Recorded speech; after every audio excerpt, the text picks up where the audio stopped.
Maranatha, enfant béni de Dieu, aujourd'hui je viens te dire, ne crains rien. Pourquoi? Proverbe chapitre 23, verset 17 à 18 nous dit que ton cœur n'envie point les pécheurs, mais qu'il ait toujours la crainte de l'Éternel, car il est un avenir et ton espérance ne sera pas anéantie. Le plus souvent, nous les chrétiens, nous oublions notre position. Nous oublions qui nous sommes en Christ. Nous oublions ce que Dieu a fait pour nous. Ce que Dieu a fait en nous et ce que Dieu a fait à travers nous. Nous oublions complètement qui nous sommes. Et nous comportons comme les gens qui vivent dans la chair, comme les gens du monde. Nous perdons dans la jalousie, dans l'esprit de vengeance, dans la compétition, dans les comparaisons inutiles. Vraiment des choses qui ne passent pas avec notre nature. Parfois, lorsque nous sommes en compétition avec des païens qui gagnent, on murmure, on se plaint, on cherche à se venger, on reproche Dieu, on fait tellement de choses qui ne glorifient pas Dieu. Pourquoi? C'est pourquoi ce proverbe nous donne un conseil très important qui est très simple, mais que beaucoup d'entre nous ne suivons pas. Ne laisse pas ton cœur ne laisse pas ton cœur envier les pécheurs, car tout ce qu'ils ont en ce moment n'est que passager. Leur prospérité et leur bonheur actuel, le plaisir, le succès, le profit, l'honneur, ils semblent apprécier. Tout ça, ce n'est qu'une ombre. Tout cela est temporaire, ça va finir un jour. Comme toutes les pensées bonnes ou mauvaises viennent du cœur, c'est pourquoi on parle ici du cœur.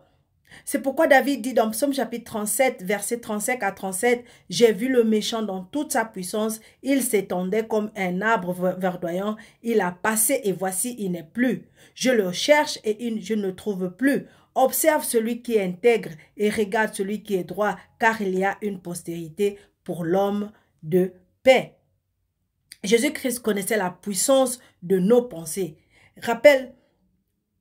Et il rappelle ce point aux Juifs dans Marc chapitre 7, verset 20, il dit encore, « Ce qui sort de l'homme, c'est ce qui souille l'homme, car c'est du dedans, c'est du cœur des hommes que sortent les mauvaises pensées, les adultères, les impudicités, les meurtres, les vols, les cupidités, les méchancetés, la fraude, le dérèglement, le regard envieux, la calomnie, l'orgueil, la folie.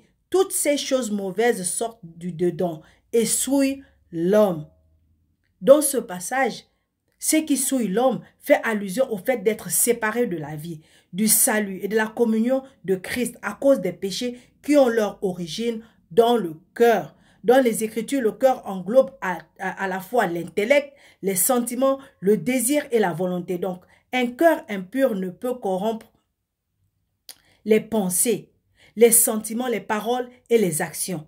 C'est pourquoi Jésus dit dans Luc chapitre 6, verset 45, il dit « L'homme bon tire de bonnes choses du bon trésor de son cœur, et le méchant tire de mauvaises choses de son mauvais trésor, car c'est de l'abondance du cœur que la bouche parle. » Quel est le mauvais trésor du méchant? Galates chapitre 5, verset 19 à 21 nous dit « Or, les œuvres de la chair sont manifestes. Ce sont l'impudicité, l'impureté, la dissolution, l'idolâtrie, la magie, les iniquités, les querelles, les jalousies, les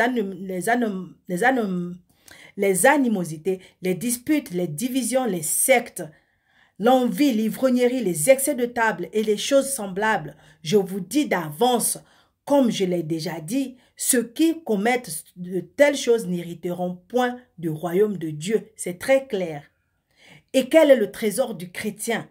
Le trésor du chrétien, c'est Galates chapitre 5, verset 22, à partir du verset 22 au verset 26. Mais le fruit de l'esprit, c'est l'amour, la joie, la paix, la patience, la bonté, la bénignité, la fidélité, la douceur, la tempérance.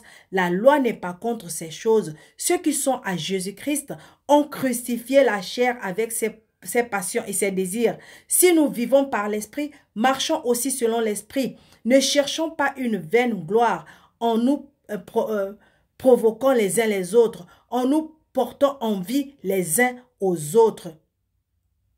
Et comment manifester les fruits de l'esprit? Philippiens chapitre 4, verset 8 nous le dit. « Au reste, frères, que tout ce qui est vrai, tout ce qui est honorable, tout ce qui est juste, tout ce qui est pur, tout ce qui est aimable, tout ce qui mérite l'approbation, ce qui est vertueux et digne de louange, soit l'objet de vos pensées. Et lorsque nous sentons que nos pensées sont troublées et que nous pensons à des choses qui ne doivent pas être dans nos têtes et dans nos cœurs, 2 Corinthiens chapitre 10, verset 5 nous donne la solution. Nous renversons les raisonnements et toute hauteur qui s'élève contre la connaissance de Dieu et nous amenons toute pensée captive à l'obéissance de Christ. Donc, le combat chrétien implique la soumission de toutes nos pensées à la volonté de Christ.